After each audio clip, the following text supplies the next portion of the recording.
அவர் ஒரு RSS product என்பதை மறுபடியும் அவர் மீள் உறுதி செய்திருக்கிறார். ஏற்கனவே நாம் சொல்லியிருக்கிறோம், RSS பாசறையில் வளர்ந்தவர்கள் தான் இன்றைக்கு நாட்டை ஆண்டு கொண்டிருக்கிறார்கள் என்று. RSSின் செயல் திட்டத்தை தான் படிப்படியாக நாடாளுமன்ற ஜனநாயகத்தை பயன்படுத்தி நிறைவேற்றி வருகிறார்கள் என்று சொல்லியிருக்கிறோம்.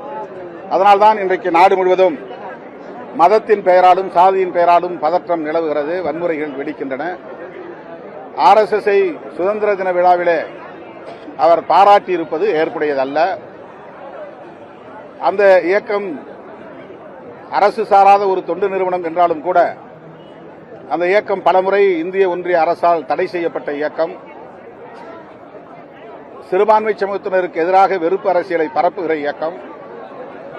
சாதி அடிப்படையிலே இந்துக்களை அணிதிரட்டுகிற ஒரு இயக்கம். இந்து பெரும்பான்மைவாதம் என்கிற பெயரால் மக்களை பிளவுபடுத்துகிற ஒரு இயக்கம். அப்படிப்பட்ட ஒரு இயக்கத்தை